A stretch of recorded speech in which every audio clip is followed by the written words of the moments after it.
The following edition of Connecticut Valley Views is made possible by Windsor Federal Savings, with offices in Windsor, Bloomfield, Granby, and East Windsor. Neighbors helping neighbors since 1936.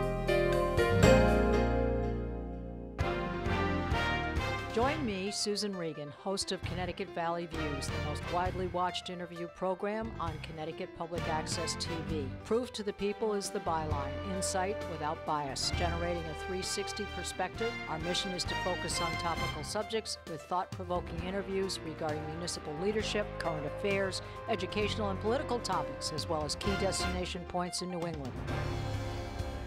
And here is your host, Susan Regan. Hello, and thank you for joining me today. I have a very interesting and wonderful guest who is with us, Liz Natale. She is the teacher who was kind enough to respond to my request for an exclusive interview regarding her original op-ed in the Hartford Courant on the Common Core program that started a firestorm reaction from the public, the Connecticut State Board of Education, other teachers, students, and parents.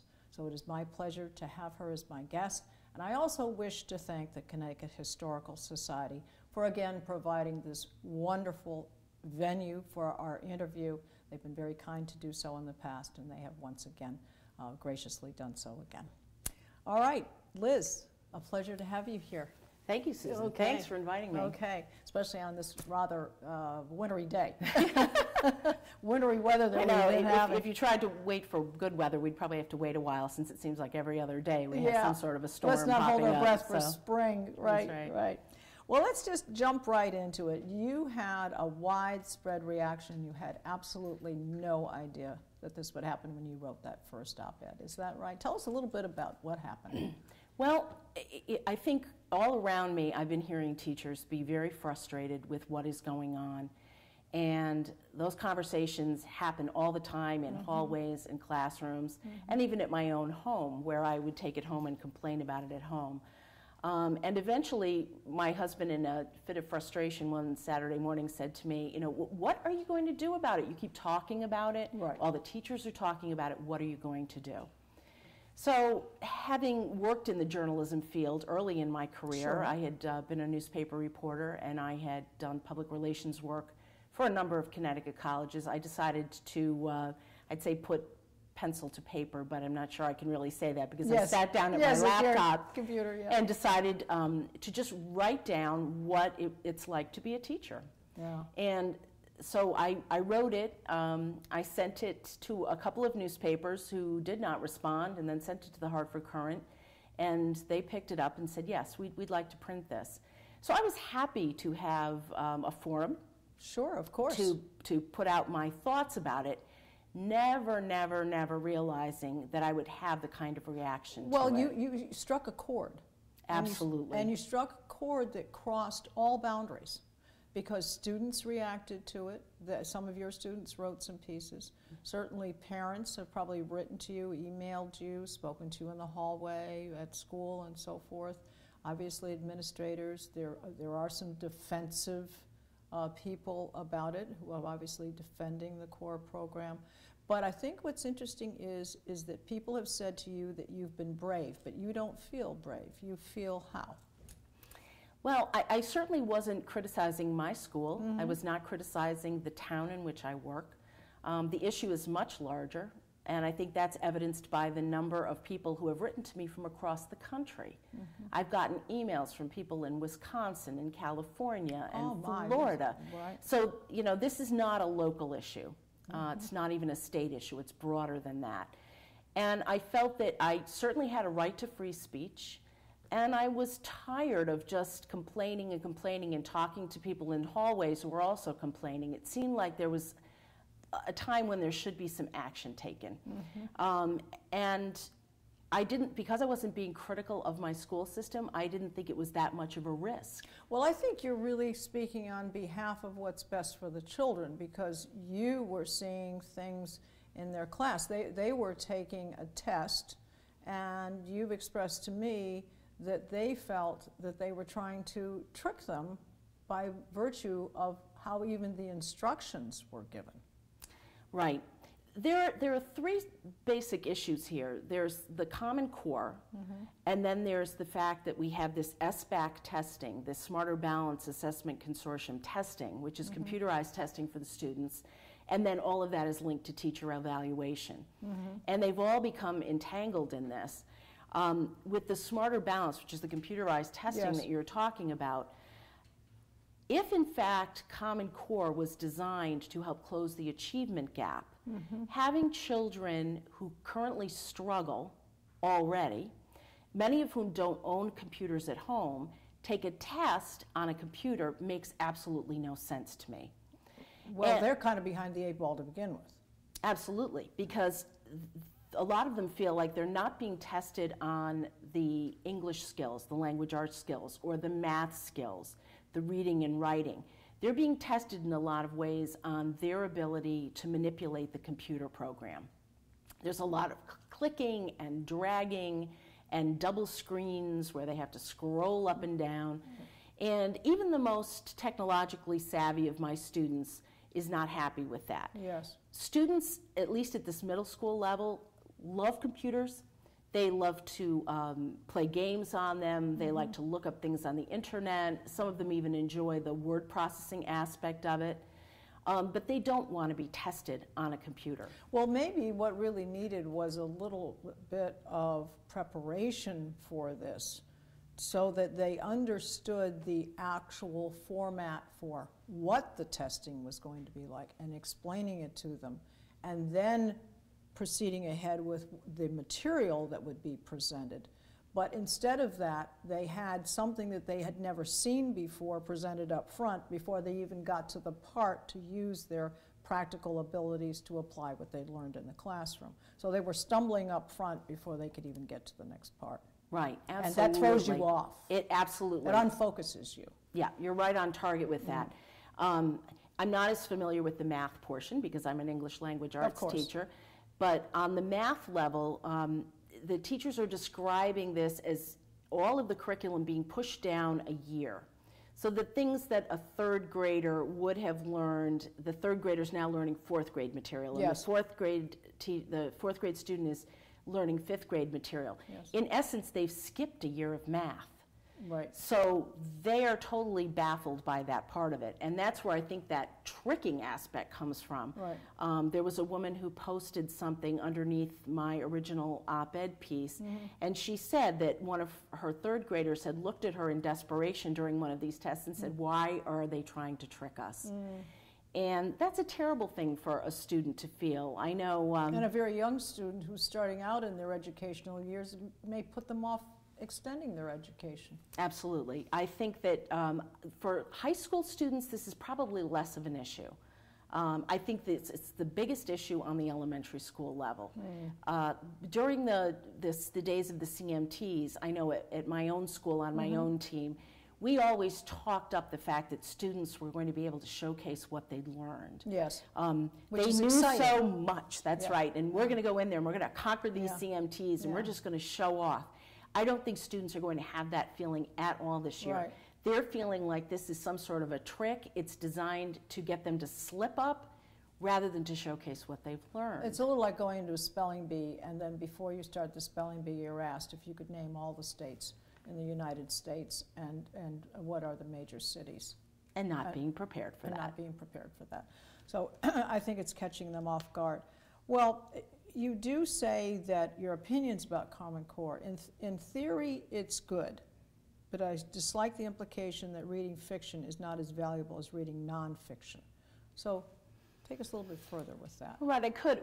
Originally, when I heard about Common Core, I thought it sounded great because what was good about it? It was emphasizing critical thinking. Okay. And the impression that I got was we were going to try to do less but dig deeper. Oh, because it seems in this day and age that a lot of what children do is just kind of surface. They go from one thing to another. Things change very quickly. They're looking at lots of information, but not thinking deeply, not thinking critically. So that sounded like a good thing. In fact, the Common Core has so many so many things that it's asking us to do that I'm not sure it is giving us time to go deep on things. In theory, I don't object to it. I do object to the fact that it's suggesting that all students are going to progress at the same rate. And this was the problem with No Child Left Behind and Race to the Top. It's always that notion that every child is going to progress at the same rate. They don't. I'm in fact wondering what is going to happen when a student is not able to reach the standard, the goal. Are we planning to keep all those students back a year?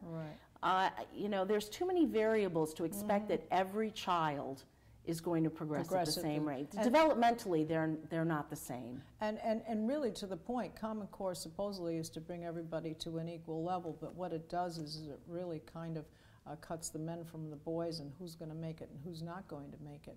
You kind of wonder, was there, I talked about a preparation thing, was there a test market of this program? Could they have tried it, let's say, on an East Coast school, elementary school, a West Coast elementary school, a junior high school in Midwestern states, tested the program to see what they could work out the kinks before they just simply laid it out for everybody to do? Right. I'm not totally familiar about how this was rolled out, but I do know that people have been critical about the fact that there isn't really any research to support that this is going to work and that this is going to help close the achievement gap and bring everybody along at the same rate. Right. Well, you talked about Sbac, and that is the Smarter Balance Assessment Consortium. And you said a ridiculous method of testing children. It's a mandate that is aligned to the Common Core state standards in English language arts, literacy, and mathematics that are designed to help prepare all students to graduate high school, college, and career ready. Well, even that to me is not good English, the way that, and I'm reading that verbatim. Now, this description was taken from the smarterbalance.org website. So even there, I feel as though I'm reading a legal paper to understand exactly where the objective is coming from. Now, just to take it another step, I looked at a sample of grade 7 English language arts task, it's called, which is I look at as AKA as a test. And from my perspective, it's a measurement as to whether you can read or assimilate instructions, let alone the test itself.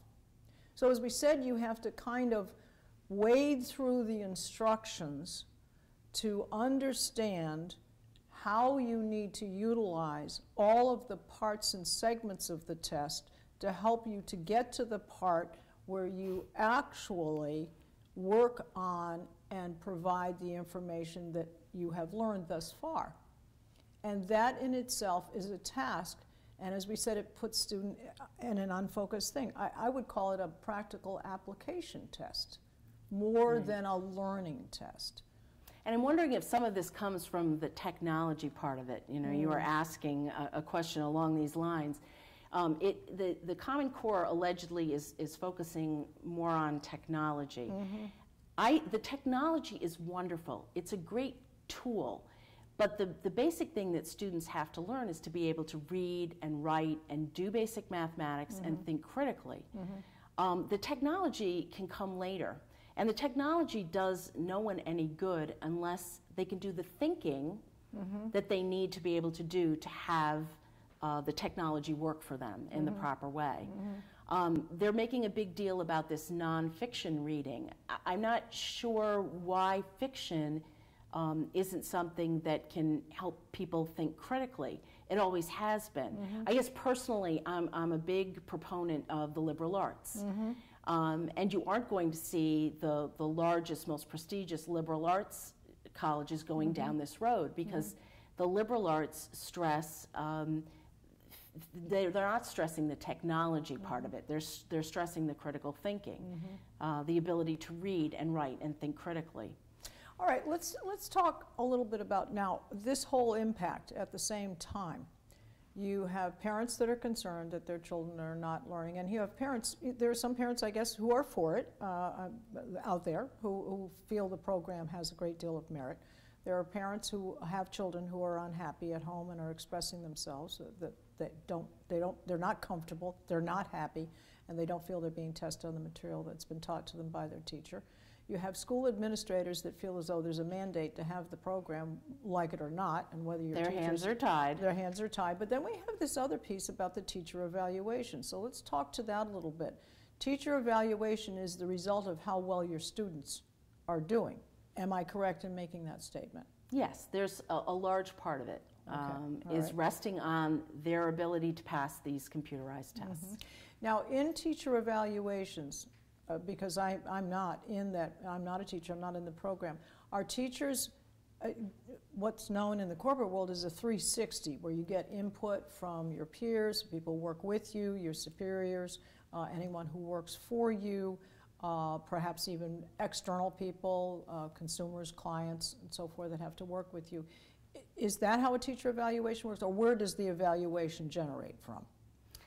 Well, in the past, it's always been that you were assigned a supervisor who would come in, watch you teach. Administrators would come in and just drop in to see how things were going, talk to the students about how things are going, look at the test scores, get feedback from parents as to whether or not they were happy with what was going on in the classroom. And I think in the hands of a competent administrator, that system works very well. I'm not saying that all teachers are perfect. I'm not saying that all teachers are wonderful. There are probably some who really should be weeded out. Yes. But that system seemed to work fine. Now there's a lot of paperwork that needs to be filled out, forms and reflections and checklists of all these different things that we're supposed to be doing and be evaluated on.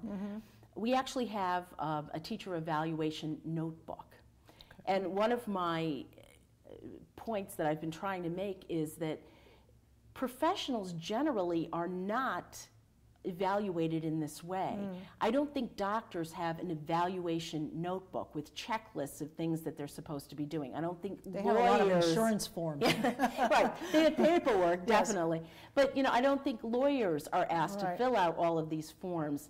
And we're asked to make these predictions about this percentage of students, 85% of students will reach goal. Yes. I don't think there are doctors who say, my goal this year is to save 85% of my patients. No, you're right. If I don't save 100%, or a lawyer says, I'm going to win so many cases. Right, 85% of my cases. We all want to do what's best for all the children and try to get everyone to progress. Yes. The doctors are trying to save everyone. The lawyers are trying to win all their cases. And one of the things that the teacher evaluation system does really not take into account is the role of parents in their children's education. The parental role is huge.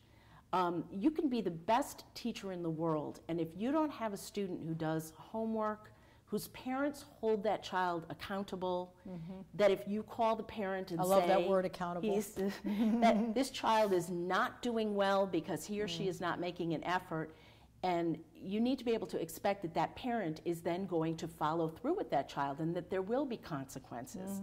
I suspect when we were children, if our parents sensed that the teacher was unhappy, there was no discussion about whether or not what your side of the story was. The teacher was unhappy, you needed to buck up. So many of these children, when we suggest that we're going to call home or, email parents, do not seem particularly concerned. Liz, why is there no fear anymore about being called to the principal's office, or wait till I tell your father, or I need to call your parents? Why, and I don't mean fear in the way that retribution will be physical or so harmful that it will be a major issue for the child, but something that will keep them on track. Where has that all gone? It was the disappointment factor, I suspect, when we were children. Even to have our parents be disappointed in us because we didn't do well on an assignment, that we clearly hadn't studied for a test, that we didn't finish the project. It wasn't, as you say, physical retribution. Yes. It was that sense of disappointment. And the students don't seem, many of them, I'm not saying all, certainly, by any stretch of the imagination, but many of them don't seem overly concerned about their parents being disappointed. And perhaps that's because the parents aren't disappointed. My team leader, the math teacher on my team is also the team leader, grew up very poor in the South with a single mother, said they often wore their coats in the winter because there was no money for fuel. And he's adamant in saying that while parents need to put food on the table, and many of them struggle to do that, and they have multiple jobs and all kinds of other concerns, they need to consider the education of their children as important as putting food on the table. That there needs to be the same kind of energy going into, have you done your homework? I want to see the results of that test. You know, do you have a project due tomorrow? I want to see it. I want to see what the teacher says about it after the fact. Parents in lots of ways are doing their children a great disservice by not being more interested, by not issuing consequences when children aren't doing well in school. I think children look for structure. I think they want structure, and that's why you often have these great bursts and issues, or stealing or getting into trouble in some way to draw attention to themselves so that someone will pay attention to them. It's the wrong kind of attention, but they are actually begging for it. I think children really respond. I think actually even adults respond well when someone straightens them up and tells them that they were inappropriately speaking to so-and-so, or you shouldn't have said that, or you shouldn't have done that, or I don't care for the tone of your voice. People tend to come around once they're called on it. But a lot of times people just feel as though it'll be too discourteous if I say anything or whatever. And we let this all become a very laissez-faire attitude, and pretty soon anything is okay and it's close enough for government work and everybody gets a prize, and you know, let's not make anybody unhappy. And and there is, I mean, I think sometimes teachers are afraid to say something to students because if they're white teachers, they don't want to be accused of racism. Exactly. My team leader is a black man, and he says that's the worst kind of racism to say, well, I don't want to say anything to that child because he's black, because she's Hispanic, and I don't want it. That you lower the bar for those students? Absolutely not. And there's so much that doesn't go on at home. Teaching students manners, teaching them to be polite, teaching them to be good citizens, holding doors for people. That's right. And none of that is taken into consideration in the teacher evaluation. I mean, a lot of what I teach English, but I teach a lot of other things as well. I'm sure you do. I teach good behavior. I teach good manners. I teach good citizenship. And those things really aren't accounted for in this computerized test. That is the basis for my evaluation. But you're formulating good people to begin with. Good people do better in this world because good people can focus, stay on task, do the right thing. When you are unfocused and you don't have any of that structure and you don't have any of that map to follow, then that's how people get off track and go into different areas. But when you have some sort of formulation and format to follow, then you know where you're going. You set up your objectives and your goals and so forth. And well, let me get back to one other thing. It's an interesting thing. I want to show a PDF sample. We're talking this test thing. PDF sheet from the Common Core PowerPoint presentation. And this was provided by the West Hartford Public Schools Superintendent's Office Board of Education. This was provided by them.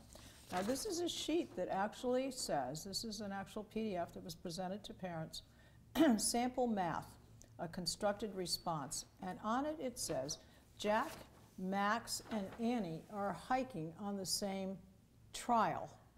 Now, quite obviously, hiking and trail, I believe, is the right word, T-R-A-I-L, not T-R-I-A-L. It's not only done once, it's twice. Now, if we're talking about teaching students and being correct, someone didn't even catch that. So that concerns me. That concerns me. And, you know, I don't want to get too much into the politics of this, but there are companies that are making a lot of money developing these tests and selling these tests to school systems. And sometimes you wonder, you know, are they really doing what's best for children? I guarantee you that one of my sixth graders would pick up on that immediately and be calling me over during the test to say, that's not spelled right. Right. All right, now, we talked about excellent teachers in classroom. There are three things. You said what school children need. They need excellent teachers in classrooms, they need parents who care, and they need legislators and education leaders who trust that teachers are professional doing the best for the children. I'm not sure how teachers became the enemy. Now, we've talked about parents and their importance in it. We've talked about the teachers and their evaluations and so forth. But the legislators need to know, don't they? And that was, I think, part of why you wrote your op-ed, did you not? Right, I did. You know, certainly for children to succeed, you know, it's a triangle. You need the students to work hard, you need the parents to be supportive, and you need great teachers. You need all three of those things. Right. Three legs of the stool. Right, three legs to the stool.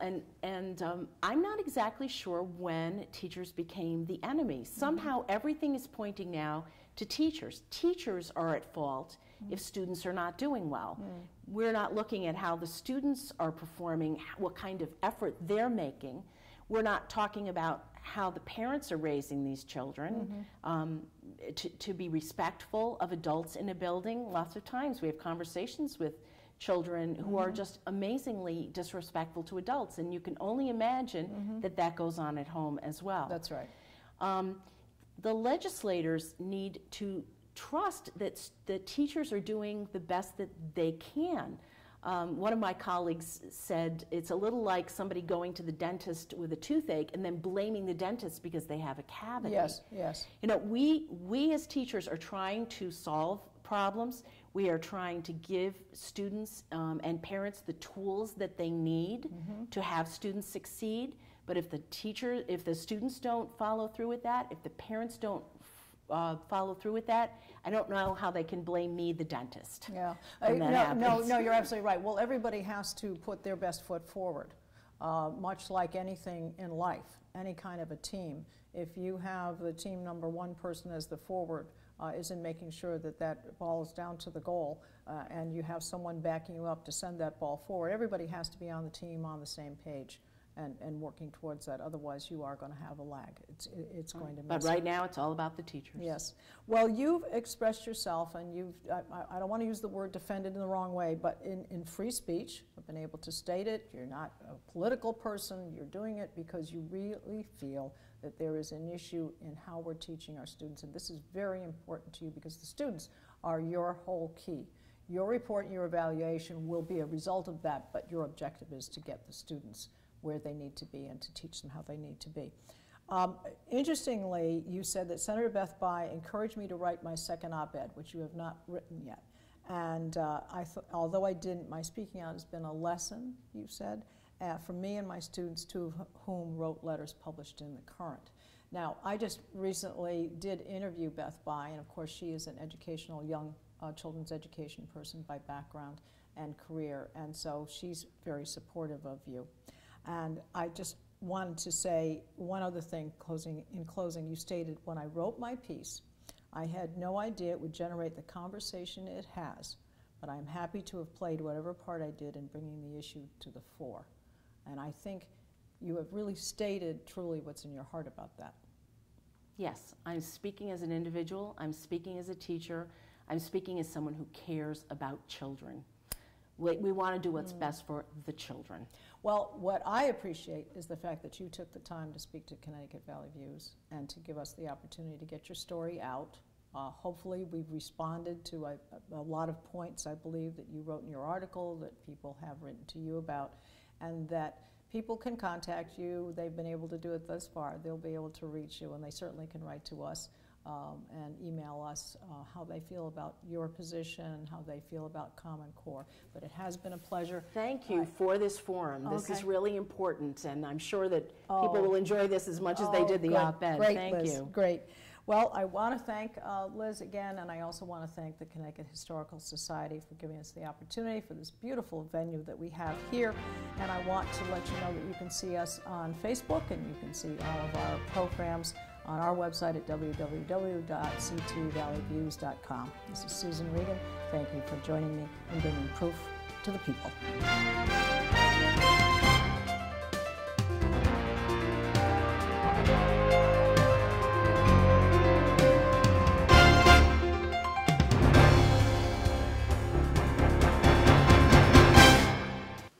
Our thanks to Windsor Federal Savings for making this program possible. Neighbors helping neighbors since 1936.